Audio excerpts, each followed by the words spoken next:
that was no longer a possibility. He wanted her to experience pain. So boys, so today we're going to be looking at a video titled "The Most Disturbing Stories in 4chan History." It is 20 minutes long. It's going to be a long one, so I'm not going to waste your time. Let's get into it. If 4chan was a person, it would most likely find itself locked up for life, the keys abruptly thrown away, and that's because of the 1.3 billion sites on the internet. 4chan is one of the most degenerate. Even though 4chan's boards are primarily used to share harmless enough stuff, anime-related images and the like, even some political content, being one of the ultimate hubs for free speech on the internet, there is another side, a dark shadow attracting some of the worst criminals on the internet, violent and cold-blooded killers. And to truly understand the depth and darkness of 4chan, we gotta start off by discussing David Kalik, the 4chan murderer. He was a darkness of 4chan, we gotta start off by discussing David. First of all, I know I'm not a good example to talk about this, but the look gives it away. The look gives it away, man. If I met this dude in person, I wouldn't trust him. That's just me. That's just me. Obviously, I'm joking, but yeah. David Kalik, the 4chan murderer. He was a troubled individual with a history of alcohol abuse, regularly hurting people in his drunken states, and his heavy alcohol use would result in profound personality changes, delusions, and the identification of false threats. In November of 2014, it would also play a role in a brutal murder. Reflecting on a truly despicable act of barbarity, David Kalik said, "It's a really difficult thing to wrap my head around. On one hand, I have memories of what I believe happened. On the other hand, I have multiple people saying that what I remember is garbage." These comments came after Kalik had a violent altercation with Amber Lynn Copeland in her small apartment. Although the two who lived together on the outskirts of Seattle at the time of the unsavory incident argued frequently, Kalik said he considered her to be one of his best friends. However, Kalik would end up strangling his supposed best friend to death. After killing Copeland, Kalik shared gruesome images of the crime on 4chan. On the run for more than 24 hours, he was Yeah, that's why for me it's so dangerous having alcohol. That's just me. Like, I don't trust alcohol. I don't trust anything that kind of takes control away from me. That's why the kind of the anesthesia people use to take your wisdom tooth out, right? Like it may make you say things that you don't necessarily mean, or it's things that you kind of don't want to get out, or stuff like that. That's why I never ever have trusted um, alcohol. That's just me. involved in a high-speed chase with police before eventually being apprehended by authorities in Wilsonville, Oregon. Shortly after, he would be charged with second-degree murder of Mrs. Copeland. In a truly horrific moment, Kalik used a shoelace to strangle his victim and then took explicit photographs of her lifeless body, which he would upload to 4chan, also posting messages boasting about the incident and describing the victim's struggle. And this brutal killing would be infamous on 4chan, with the user being known as the 4chan murderer. But at the time, other 4chan users really questioned the authenticity of the photos. On 4chan, everyone's seen everything. There is no trust or authority. There is no moderation. You can post whatever you want. And for most 4chan users, they've seen some of the most gruesome stuff imaginable. But to make sure his fellow 4chan users knew that this was real, Kalik chillingly stated that the news would soon report the discovery of Copeland's body by her son. Yeah, and you really question how much alcohol had an influence on this, right? Like, you start to ask yourself, how much of this was really alcohol? Because looking at all of these things that he said and he posted and everything, right? It makes me think that it had to be like 50% alcohol and just 50% him. And maybe this part of him was just laying deep dormant, and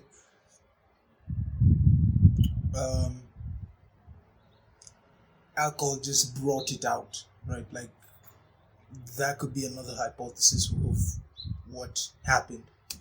He further revealed his intention to provoke law enforcement into shooting him by brandishing a BB gun. I'm going to make you a deal. Give me a sub, and you get jack shit. Now subscribe. A phenomenon more common than you might think provoked law enforcement into shooting him by brandishing a BB gun. A phenomenon more common than you might think, but around 30 minutes after his 4chan post brandishing a BB. I bought a BB gun that looks realistic enough. When they will come, I'll put it and will be suicide by cop. That statement. That statement makes no sense. Like because it's ambiguous. I can't tell what he was trying to say here. Gun. A phenomenon more common than you might think, but around 30 minutes after his 4chan postings, Copland's lifeless body was discovered by her 13-year-old son. Upon arrival, the police were confronted with a horrific scene. Copland's body was surrounded by handwritten messages, one of which read, "She killed me first," was written on the bedroom wall. The blinds had the words "bad news" written on them, and her driving license found next to her lifeless body had the word "dead" inscribed on it. According to investigators, neighbors reported hearing violent thumping and banging throughout the night. Additionally, Khalek had sent a text message to a friend, hinting that he would make headlines. But rather disturbingly, according to prosecutors, Khalek allegedly bit her lifeless body and used a Sharpie to draw numerous arrows pointing to the teeth imprints. Khalek eventually got sentenced to 82 years in prison, but the way in which he used 4chan to signal his intentions and share the results of his homicidal act really shocked America and the broader world, because before this, 4chan was just seen as a place for weebs, a place for geeky internet users to come together and share whatever the hell they wanted. But this time, people started to realize that 4chan had a much darker side than people imagined, and this wouldn't be the last time that 4chan would feature heavily in a needless act of depraved brutality. Have you ever googled yourself and were shocked to see your personal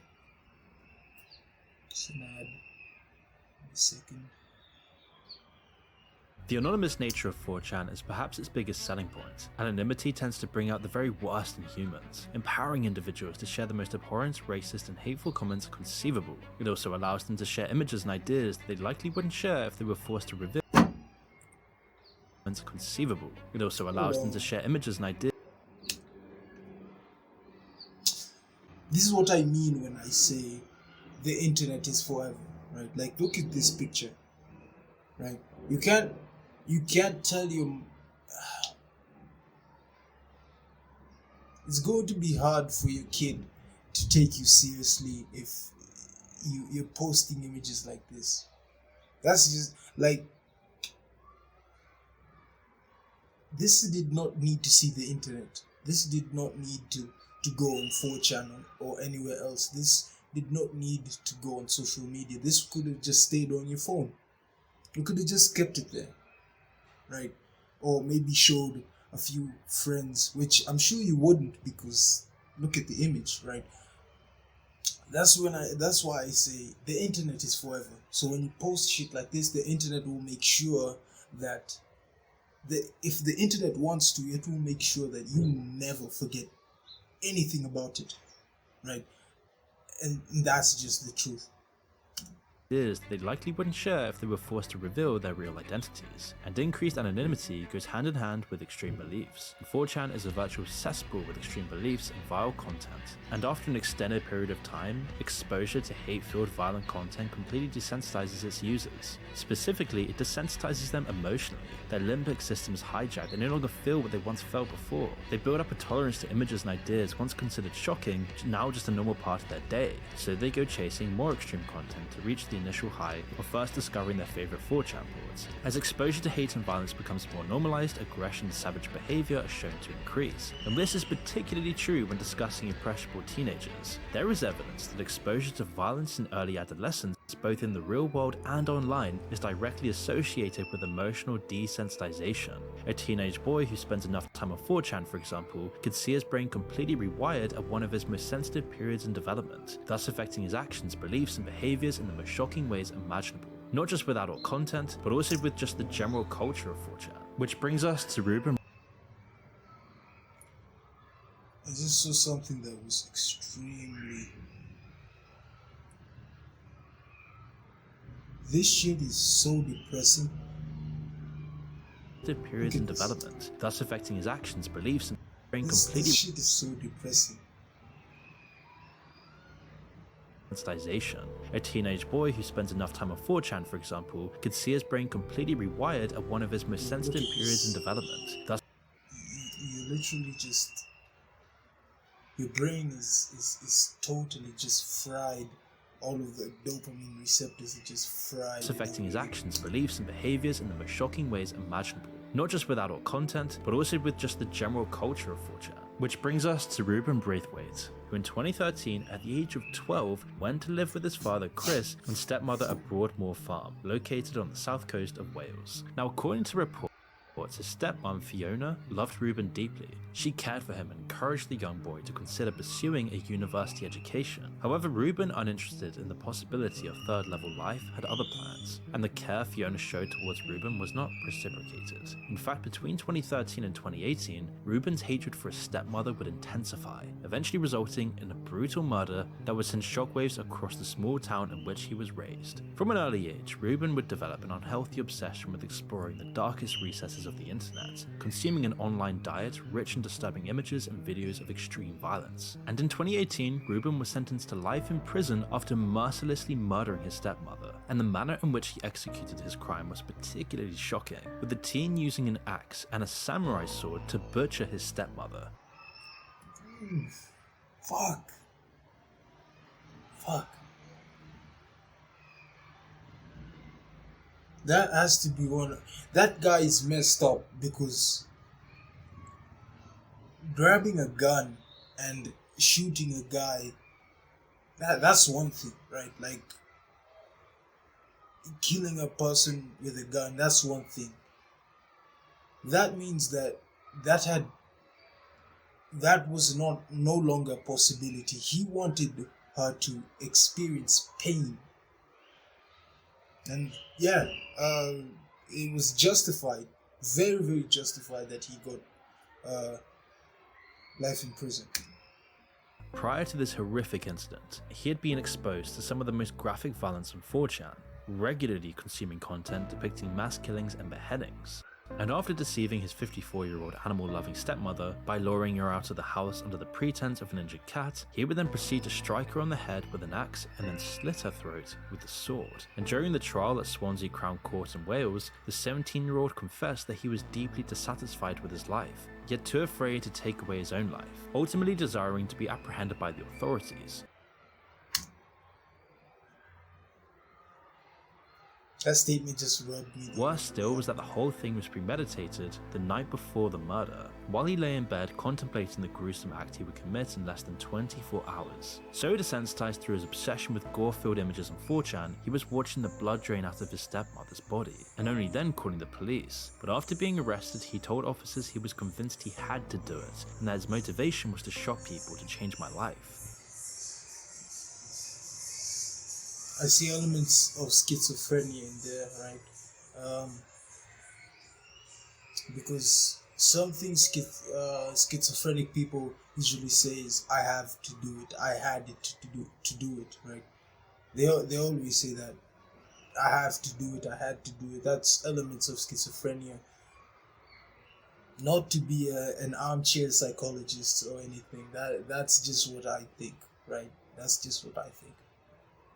Don't butcher me on the comments and say, "Oh, it's actually not." That's just what I think, right? And if it's wrong, actually tell me. Go in the comments, tell me if it's not. His actions, certainly shocking, changed not just his life but everyone else who knew her, as all those around her knew her as a loving, caring woman. Prior to sentencing Ruben, the judge remarked after, quote, "chatting to your stepmother, you went outside, grabbed an axe from your father's workshop and brought it just outside the entrance to the cabin. You told the police that you went back inside and looked underneath your father's bed where you knew that there was a sword. You grabbed it and took it outside. Then with the axe in your hand, you went around to the window of the living room and indicated to your stepmother that there was something wrong with the cat in order to get her to join you outside. And as she stepped outside the door, you struck her in front of her skull with the blunt end of the axe. She fell unconscious to the ground and then you repeatedly struck her. And as you saw blood coming out of her skull, you used the samurai sword to slice open her neck. And it was only at this stage that you called the police. You cannot say anything about remorse here, because after doing all of that, yeah, you're not remorseful at all, because that in itself, watching just all that blood come out of a human being's skull, that should really just tell you something. That should elicit some kind of response, right? Like, he should go to the police if he were remorseful, and he wasn't. Explained also disturbingly that he had taken two photographs of her, one after the attack with the axe, and the next after you had used the sword. He had tried to upload these photographs to the 4chan website, but had been unsuccessful in that. You stated that you wanted to do this as a kind of confession, and in the run-up to this confession, Ruben had developed an unhealthy obsession with online content related to this graphic violence. There was no surprise that he wanted to post it to 4chan. He wanted to be a part of the people committing these heinous acts. After his arrest, law enforcement authorities discovered additional disturbing videos on his phone, which depicted gory scenes of road traffic accidents and mutilated bodies. A troubled teen with the darkest of thoughts, he was sentenced to 15 years behind bars, which actually means he could be walking the streets again less than a decade. Oh fuck! Wait a minute. No, no, no, no, no, no, no, no, no, no! Don't let this dude out at all. Do not let this dude out. Under any circumstances, this dude cannot walk. He cannot walk free from that, right? Like, he needs to understand the gravity of what he did. 15 years is not enough for that. That's what I think. I don't think that 15 years is enough. Like, they better not bring out like any good behavior.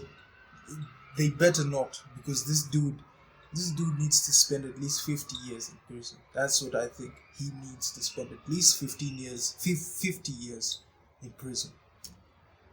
Sentenced to 15 years behind bars, which actually means he could be walking the streets again less than a decade from now.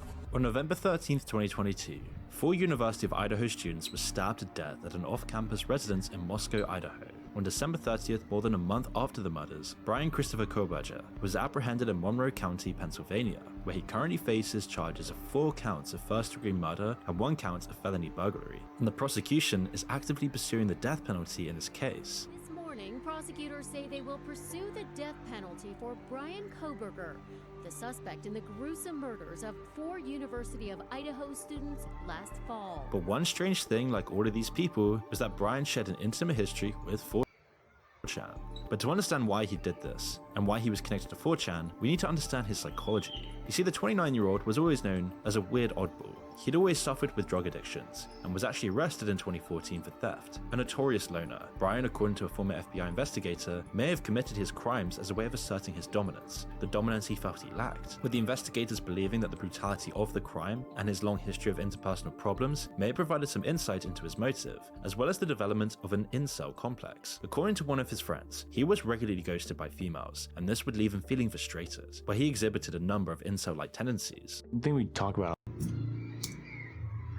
So I've actively tried to stay away from incel content, because I don't want this channel to be about that. But I've already talked about this at length. But just to give you a quick rundown, TLDR is incels like to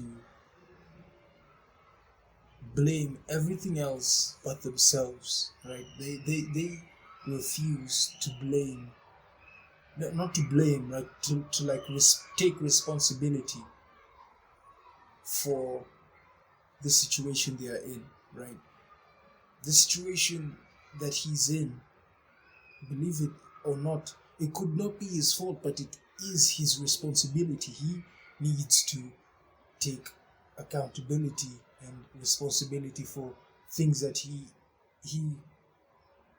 maybe things that he's doing wrong, right? Like, maybe it's something like he doesn't go outside, and the language he uses, right, just comes off as weird, and like, it's a whole thing. I don't want to get into it, right? there's a whole list of things he could be doing wrong, but he goes on to blame the girls, right? That's what most incels have in common. A lot. The dating scene, it just got kind of just really hard. But he was just having a time, getting ghosted a lot, talking to a girl and then wondering, oh, why didn't she text back ever? I think he just felt frustrated is just the biggest word. Now, 4chan has, as many of you may know, been a safe haven for incels, a place for involuntary celibates who can't get sex to come together to hate women, and it seems even discuss murdering members of the opposite sex. As Race Holly actively outlined, prior to his arrest, Brian actually discussed his slayings on the controversial platform, and this would eventually lead him to getting caught, because as many criminal psychologists know, killers will often revisit the scene of their crimes, as it's been theorized by scholars of human behavior that guilt may actually play a role in such completely counterintuitive behavior. Individuals may revisit the scene due to an underlying desire to be apprehended. This notion can be traced back to the writings of Sigmund Freud, who explored the concept of an unconscious longing for capture and punishment. Ego may also play a role. In this digital era, it seems, discussing one's crimes on an anonymous message board has become the modern equivalent of revisiting the scene of the crime. And where better to discuss mindless acts of murder than 4chan? Brian, who rather ironically has a PhD in criminal... Because a lot of, how do you say this, a lot of serial killers do that, right? Like, and some of them, that's how they get caught, right? Because they like to revisit the scene, even when there's like police all everywhere. They like to walk up to the scene and kind of either relive it or like they said, to kind of satiate this desire to get caught, right? Because so they go to visit the place. So that makes sense. Psychology couldn't help himself from scattering digital breadcrumbs. Whether driven by guilt, inflated ego, or a combination of both, his lack of restraint resulted in his downfall. And not only did the 4chan poster know intimate details relating to the crime, the kind of details that only police officers would know, they also disclosed the location where they were hiding out, Pennsylvania. This is exactly where Brian was discovered and arrested. As Holly also discusses, when apprehended, Brian just happened to be on 4chan at the time, posting gruesome details about the crimes he had committed. Everything on 4chan, insists Holly, is monitored very closely by the feds, and this is almost certainly true, and not necessarily something that we should celebrate. However, on this occasion, their work did pay off, and Brian, a disturbed individual with an unsettling history, was eventually apprehended. Although 4chan attracts cold-blooded killers, it also attracts criminals of a different nature, including fraudsters and exploitative opportunists. With that being said, let's discuss the 4chan coupon criminal. You've no doubt heard of extreme sports, activities like skydiving and bungee jumping, but what about extreme couponing? This less strenuous activity sees individuals combine shopping skills with couponing. The goal is simple, to save as much money. I apologize, I don't know what's wrong with my laptop. It's just like, it's lagging a lot and I don't know why. And I can't rewind from the start and do a fake reaction, so I apologize in advance. Money is possible while accumulating the most goods and services possible. And in 2011, Lucas Henderson, then a student studying computer security at the Rochester Institute of Technology in New York, was apprehended for allegedly distributing counterfeit internet coupons on 4chan. Henderson voluntarily surrendered himself to federal court and stood accused of producing fake coupons worth hundreds of thousands of dollars for various products, including Tide detergents and Sony's PlayStation. The US Department of Justice stated in a press release that Henderson's actions resulted in significant financial losses for retailers and manufacturers who honored the coupons. Henderson, then only 22, faced numerous charges including wire fraud and counterfeiting, which carry a maximum prison sentence of 30 years. According to FBI Special Agent Andre Cesario, Henderson utilized the anonymous Tor browser to conceal his online activities and posted coupons under the alias Anonymous123, Anonymous234, and Anonymous345.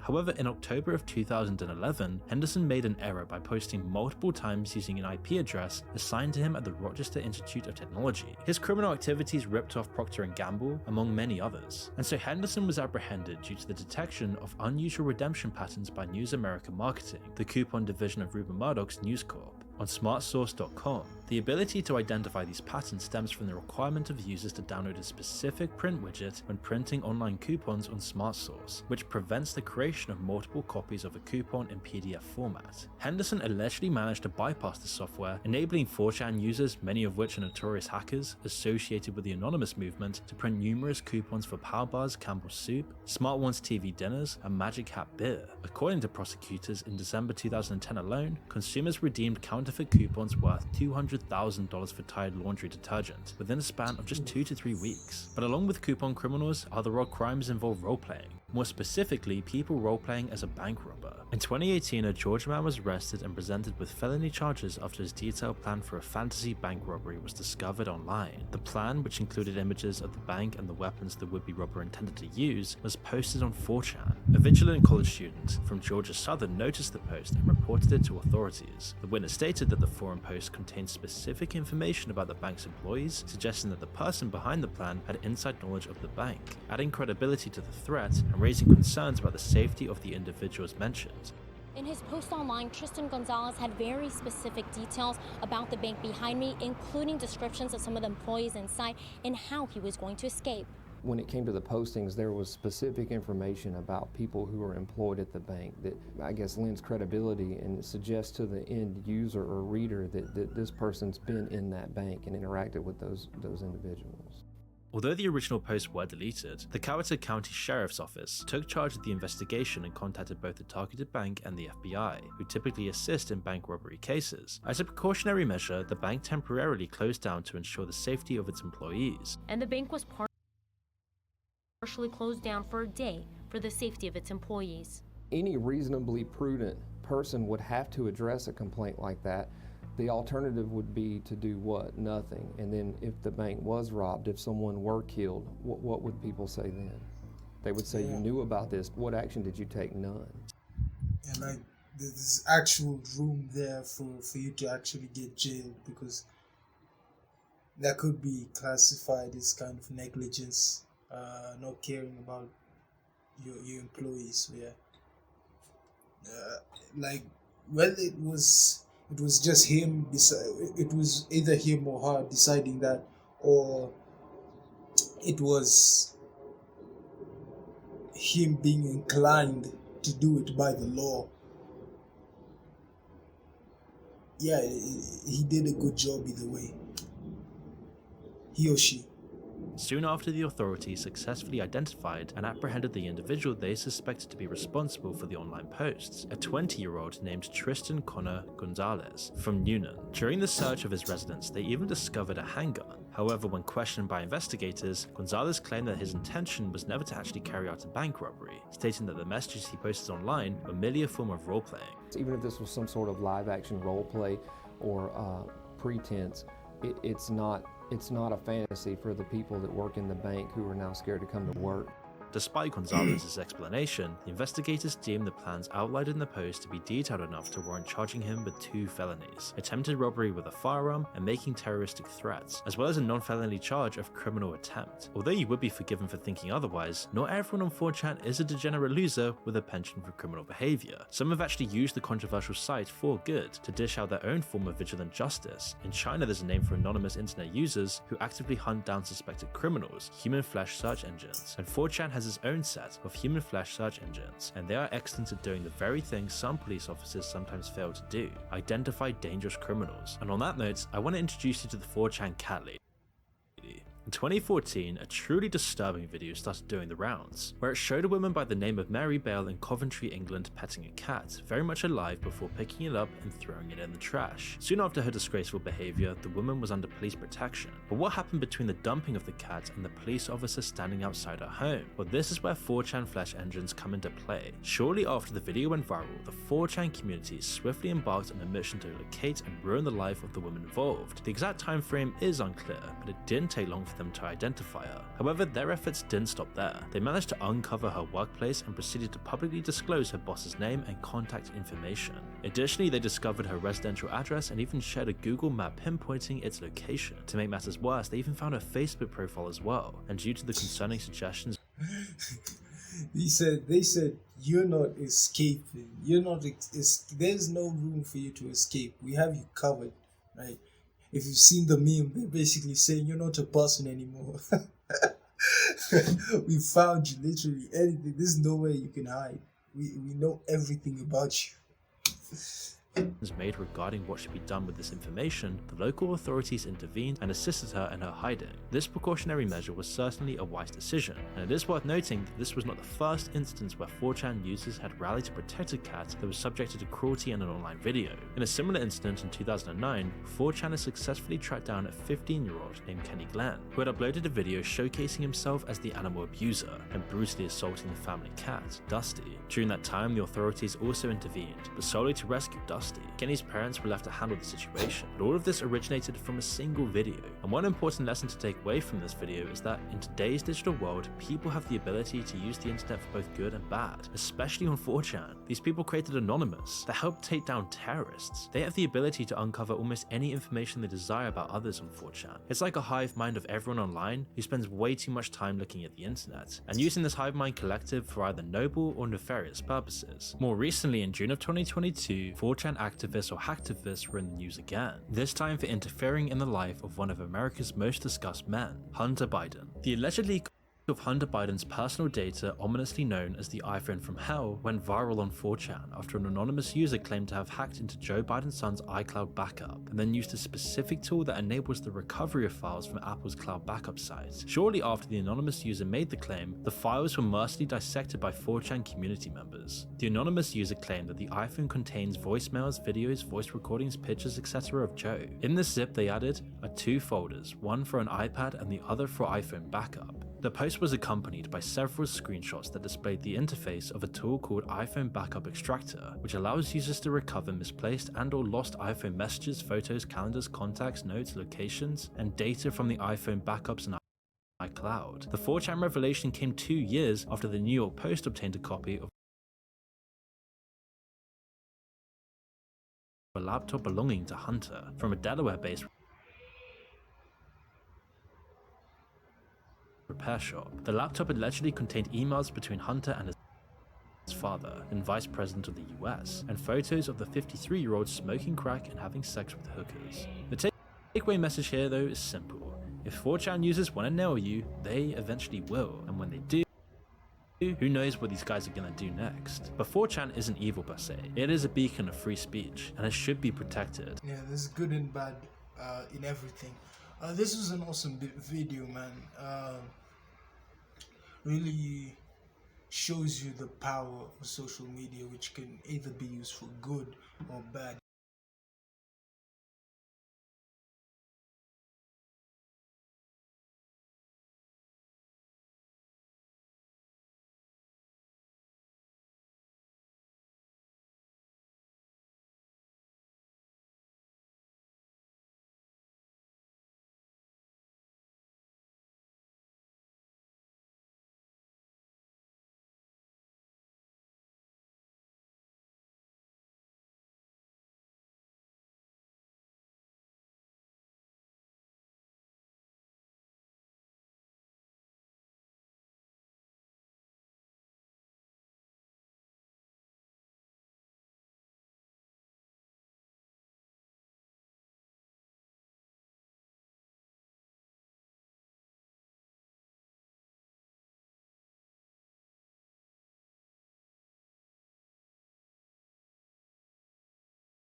Yeah, this was an awesome video. Other than that, I'll see you guys later.